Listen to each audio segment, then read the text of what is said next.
build one. You guys did that move to get into this cross position. Alright, so at the beginning of build 2, you're going to edge grab both cymbals. You're going to bring them over to the side. As soon as they get right to the sides of your hips, the right hand is going to continue to go behind the back, but turn perpendicular with the ground. The left hand is going to pop up. It's very important that you keep the hand very spread out, so you have more control of the cymbal, and you're just going to simply palm it. You're going to use the tension that you have on the strap, that centrifugal force, and catch it in a very flat position. I call this the butler position for good reason. From here, you're going to, I kind of had this like lean of the body into it, where you leaned away from the right hand. And then in the left hand, you're going to do this kind of a swipe reload. It's almost as if you're trying to grab a cup off a table very swiftly. And if you do it right, you should have a flash point that occurs in the front profile. You shouldn't see the cymbal go down and then scoop up like that. If you do it right with the right energy in the front of the motion, you should be able to get this flash that swipes across as if you're grabbing a glass of water off a table. So those happen simultaneously. The left hand now does a wad burner that goes up and down as the right hand cuts across into a dinner plate position that is slightly displaced to the left side of your body. So those happen together as your body is leaned. Next, the left hand kind of pushes forward, creating a flash point in the front, and then kind of following the edge of the right cymbal, essentially. Kind of continues the motion, flashes to the left, continues to go behind the body until it is perpendicular with the ground, kind of like that. As that's happening, the right hand does a bucket into a reload. Your body then kind of leans back into it again. This lands perpendicular with the body with a full extension of the hand. You then do an in flip in the right hand, kind of like that. That's from your perspective. From here, you want to get as close and precise here as possible. You don't want to be too far because the next sound you're going to be creating is a zing. And to get a nice zing without getting that attack sound, you got to be nice and close, almost touching. So you're going to do that in flip. You're going to then do a zing sound when you push back, keeping this bent arm shape in the right hand.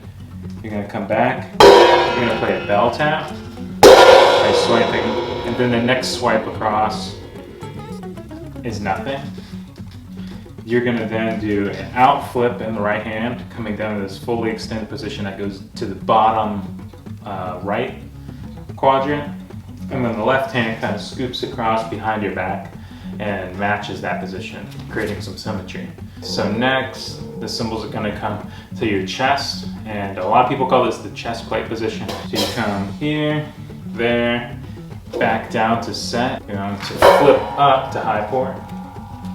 From here, you're going to play a sizz, and you're going to move the body, keeping the same height, but you're going to tilt the body completely 90 degrees and leaning over to the right side.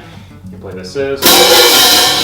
So you use that sizz to transition into a new position. You're not going to press out of that. You're going to simply release the cymbals.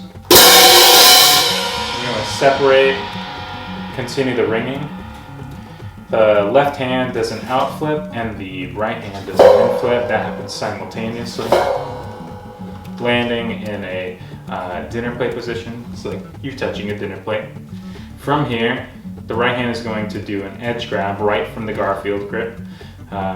You really want to go for as much flatness and floating here as possible. You don't want to change the angle as you're trying to adjust into that. It needs to be a sleight of hand. Keep the hand really loose. And then from here, from Garfield in the left hand, you're going to go into a high five position. To move on and know what happens next, we're going to focus on what's happening in the right hand. A couple things you need to know. It's a three-part motion. It is a completely released off the wrist inverted bucket. You have an edge grab and then a wrist rotation that ends in chest plate. Here's the full motion. So big tip, keep the hand as loose as possible. Something that's going to help with that also is keeping the fingers very close together. So when you're at the top of the parabola here, your thumb slips out because your fingers are longer than your thumb. The thumb is going to slip out first. From here, you hold on to the strap with the rest of the fingers and you do that inverted bucket. Inverted bucket is when you release outward and then it goes into an inward rotation, kind of like these. That's an inverted bucket. That's an inverted bucket. So those are some examples. Do this a couple times, is just focus on getting the thumb out and catching with the fingers, because you can't do the next part without doing that. From here, you're going to toss it up, get that edge grab going on. So this is just so you're aware of the hand placement, is that the pad is going to be facing out in front and the thumb is also going to be facing out in front.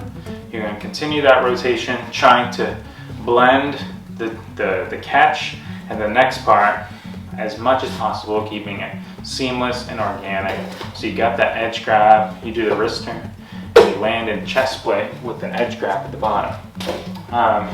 Now, to do the next part after that and finish it off, you need to have the left hand involved.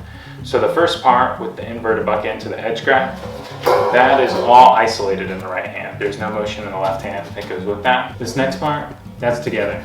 That wrist rotation is going to be coupled with a little bit of drama happening in the left hand. You're going to swipe across with a front flash point. You're going to meet it at the chest plate position as you're cutting across here again. You're going to grab the edge of the right cymbal and you're going to swipe it down to the left side. Both cymbals are going to be facing out that way. You're going to land in a plie. You're going to swipe across with the right hand, grab the edge of the right cymbal. Here's the full motion. You really want to exaggerate that left hand a little bit. You're not simply meeting it like when you get over here. You know, just like as those rotations are happening in the right hand, you want to exaggerate and create some more drama in the motion and more texture. Hope that helps.